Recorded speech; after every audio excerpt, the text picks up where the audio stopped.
wax soo saarka beeraha deegaanka Laako ee gobolka Sanaag ayaa sare u kacay sanadkan 2023 waxaana sanadkan beeraha ka soo gaadhay dalagyo tiro badan oo ka mid yihiin batiiq, qare, yaanyo, basbaas, haruur iyo waliba qaar kale badan.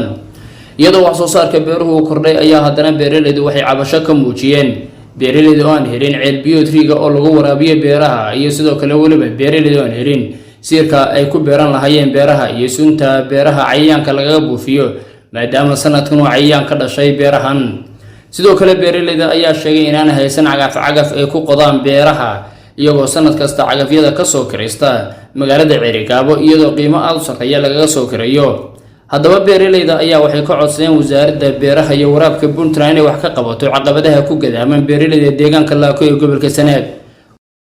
beeratan aan joogo hadda waxa weeye waxaan deganaa muddo dheer hadda ilaa iyo 30 sano waxaan ku waraabiyaa dhirta adarkeysaan tirikaan waan ku waraabiyaa waxaan haysata biyo la'aan iyo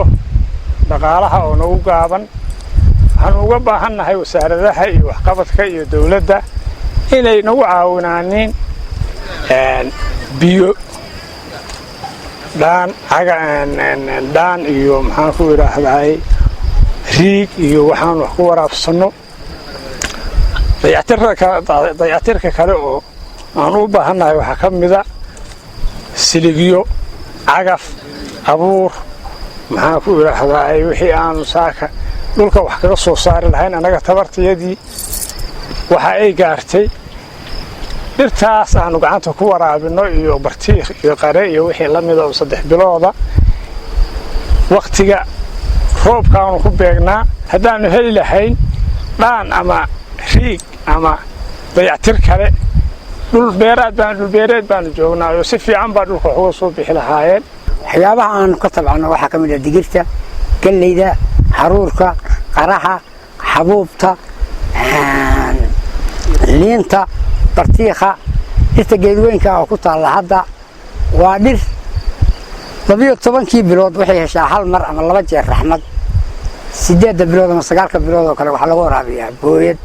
cagafta markaan warbixin ka bixiyo waxaanu ka dalbanaa xilliga jiilaalka oo aan raxmad afaaleyno Cerigabo. waxay noogu timaadaa dhaqaale fara badan. waxaanu nahay iskaashato ka kooban 25 guddi leh, shuruuc leh, xeerar leh,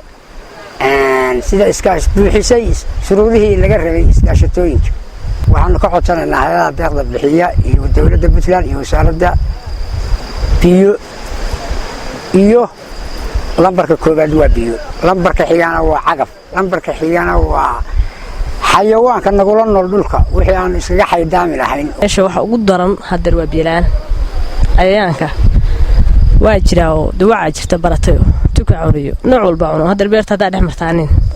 marka qaraha kor u qaadan kun bahal baa ku dhex jira oo bahal jira qaali ay aan ka dhicin waaweyn oo midmadow oo qaraha dhuqayo si ay laqayo dawooyinkii wixii aan keenana wadeeda waxba ka tarwaayin baa jooga si fiican baan maxaan ku raadada kan u wada shaqaystaan dad wada shaqaysto isugu loo beeraha iskaashado oo hadba beer ka shaqeeyo waa la beeray hadda waa beerayn haraa dartiib qariis siralayo inuu ku laaleegina taqaanaan in kala maqaan marka muhiimadeeda koowaad walaalo waxa weeyaan biyaha waxa ku xiga siliga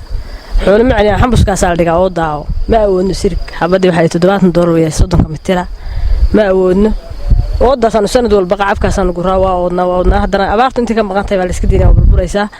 tacabka ka soo wadana maxaan ku raayadaha waxaan ka codsanaynaa iyo wasaaradaha beeraha waxaan ka codsanaynaa biyo iyo sirig hadii noo awoodi karaan ilaahay baa wax weyn awood badan iyo cagafta sida la idin sheegay dad baan awoodin dad fara badan waan awoodin baa jira oo beer samaysan lahaa dhulka waa dhul beeraad waa dhul fiican waa dhul carrasan leh dhirta 3 biloodka waan iskaga tabcaanaa oo sanad roob ku da'ay ismaraan ku diin waxa ka mid ah waxaanu nahay dad beeraley tanyaro iyaala badan oo aan u baahanahay oo biyuhu u adag yihiin cagafta haddaanu dalbanno Cerigabo baanu ka dalbanaa ilaa 6,000 ilaa 7,000 bay noogu timaadaa. ilaahay baanu la kaashanaa waxbaanu isdhex kala waxbaanu iska ururinaa 25 beerood ويسكو حيرانهاي بيرو مركي لا بيرو oo ilaahay roob noogu shubo dhir far badan baa lagu beeraa bunka lagu beeraa liinta lagu beeraa qaraha lagu beeraa batiiqa lagu beeraa xabuubta lagu beeraa basbaaska lagu beeraa tabacasaha lagu beeraa kaarootada lagu beeraa kaamunta lagu beeraa dhir badan baa lagu beeraa